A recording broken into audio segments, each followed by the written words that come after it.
So this one's the 9th of the 18 form qigong sequence. It's called turning the waist and pushing palms, or I would call it just pushing palms. Again, varies in different forms. It's a nice basic one. And as with all the movements, or the qigong movements, they specifically help specific organs, meridians, electromagnetic rivers, links to emotions, etc. Then meridians or nadis, in Indian, whatever you want to call them, are specifically linked to movements within each individual form. Oh, they do vary sometimes. Sometimes they're always the same. Yeah, like bending ones always big kidneys, opening out the chest ones are big pericardium, heart and lungs. Again, it will, no matter what anyone says, be benefiting every single organ, cell, sinew of the body. So you can specifically focus on that, on the organ it's benefiting in the traditional sense. But you can basically, as it tells you, they vary from form to form. So that tells you where you put your mind, you can focus on. If you know a meridian, you want to do that, then do that. Or an organ or a place in the body, and you want to benefit that, then do that.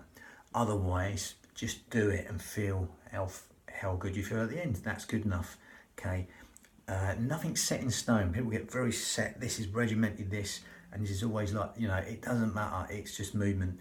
Mind candy. It's just movement at the end of the day. So do it, forget it, and then get back doing whatever. And if it feels good at the end, with the breathing, just the breathing and the motion, the breath synchronized manner, vinyasa, you know, you will get the benefits in every single organ, cell, in your body. But this one, purely or traditionally, benefits the bowel, bladder, stomach, large intestine, and the pericardium. Okay, it's about, yeah, there's a few in that. I think, you know, the bowels and the bladder will, that's got a low battery, so will be benefited with a lot of stuff. Because, you know, the organs get the massage with the movement, especially with the traditional breathing in the belly like a balloon. But we're not going down that. I've done that in other videos. We're going down the Pilates yogic path and a hypnotherapy path with it, a little bit of a mixture of the breath. But again, it's just breath linked to motion.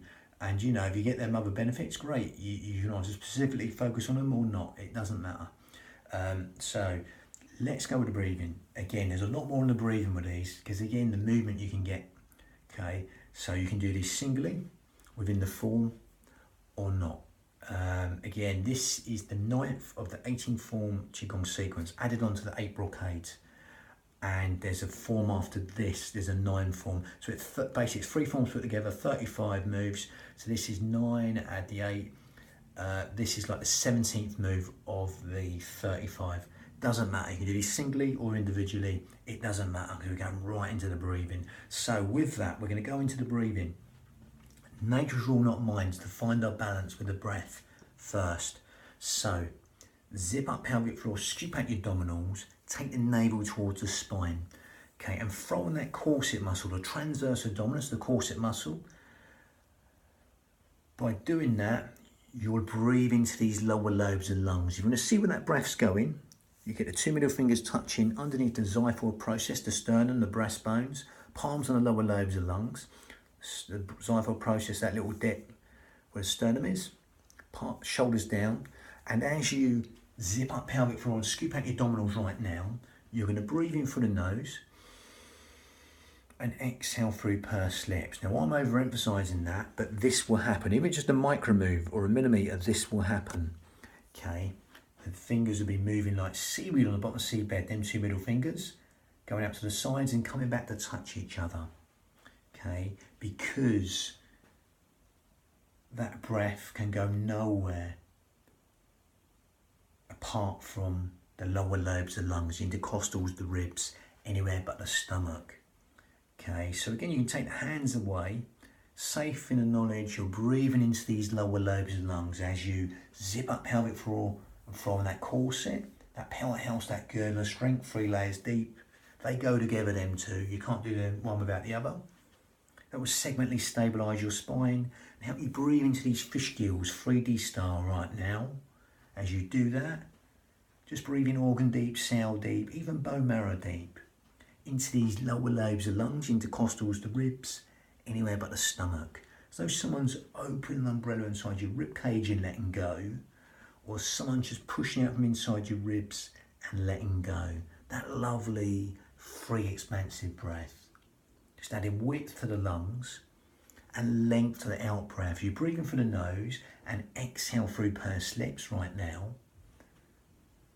Even imagine you're blowing out a candle through pursed lips. That will work like a cough or sneeze. That will naturally help you zip up pelvic floor and scoop out your abdominals without even trying or trying not to try. Lovely. You can imagine someone's wrapped a scarf around your ribs tightly and you're breathing into that scarf wide and full.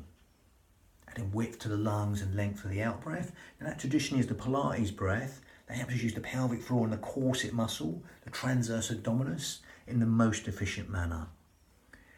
Now we're going to close the mouth and go a little bit more yogic, still zipping up pelvic floor, scooping out abdominals, breathing in through the nose and out through the nose. That smaller filter through the nose will help us lengthen the breath. The whole will cycle of the breath is lengthened. Okay, naturally, because it's a smaller filter through the nose and that's more cleansing breath, and that will naturally lengthen the whole will cycle. And you will, as you do that right now, you will naturally feel your out breath to want to fall longer than the in breath. Okay, so as we've gone down that yogic path, the out breath will want to fall longer than the in breath, so allow that to happen without even trying or try not to try. And then consciously take your mind to that out breath. So rather than the breath breathe you, you're going to breathe the breath for that out breath. Quadruple it, double it, triple it, whatever you like the out breath. Make it longer than the in breath. The in breath's conscious thought, the out breath is subconscious thought. So by extending the out breath longer than the in breath, we're encouraging sleep, digestion, rest, and relaxation, all on that lovely elongated out breath, which is longer than the in breath.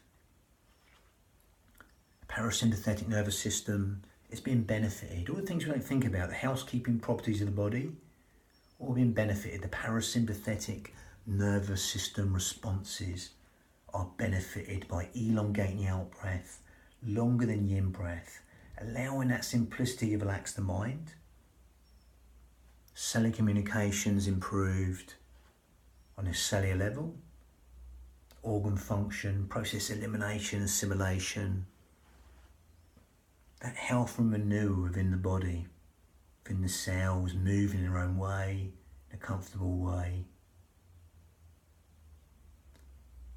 All being benefited by lengthening that out breath longer than the in breath, allowing that simplicity to relax the mind at will.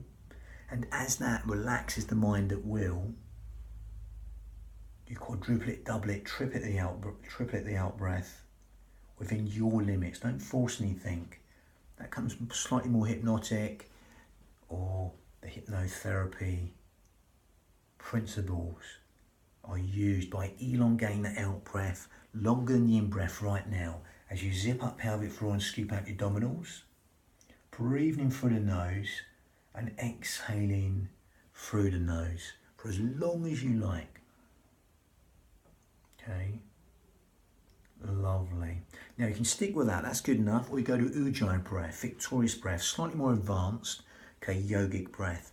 Ujjayi breath, victorious breath in Sanskrit. So you breathe in, you grip at your esophagus, and you make this sound. If you can't get it, don't worry, just carry on breathing in, breathing as you're doing. Still zipping up, scooping out your abdominals, breathing through the nose, and it's like grip at your esophagus. Shoulders down, they want to come up, and exhale. You'll get this raspy, silky sound from the back of the throat, sighing, whistling, silky, Ujjayi breath, victorious breath. Breathing through the nose and exhaling, going with the mouth shut, like Darth Vader breath nearly. If you can't get it, don't worry. If you can, it even further gives our mind something to focus on within the breath. Helps us fan the fire to burn all the toxins in the body, that ujjayi breath. Helps us fan the fire to burn all the toxins in the body. Okay, ujjayi breath, victorious breath. Even helps stimulate the thyroid gland, which helps with weight control, etc. Lovely. So again, we go to sort of vinyasa way, breath synchronized motion. Pushing palms, it's like a sort of block from martial arts or Paxal, something like that. But again, it's just this motion. So again, just get that motion, shoulders down, as always. Imagine that trickle of water just running down the back and dispersing, amount of shoulders over hips, head over shoulders. You're going to breathe in and just exhale for as long as you like. Just let go, either with ujjayi breath or without. It doesn't matter. Breathing for the nose. And exhale.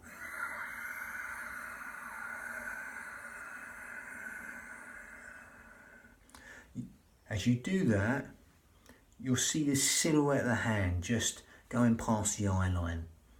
Okay. Breathing for the nose and exhaling for as long as you like. If you want to go deeper, go deeper. Again, go as wide as you like, it's optional to you. Feet, not Charlie Chaplin, they're facing the front, slightly out but not too much. Or just stay up high. If you've got really bad knee problems, don't go there. And again, if you want to spring the body in, you can do, from side to side. Just seeing the hand glide across the eye line, trance-like, come into the here and now, the present moment with the breath, the motion, the movement. Just get lost in the breath, the motion, the movement. Breathing for the nose. And exhaling for as long as you like. Just elongate that out breath, longer than the in breath. So it's a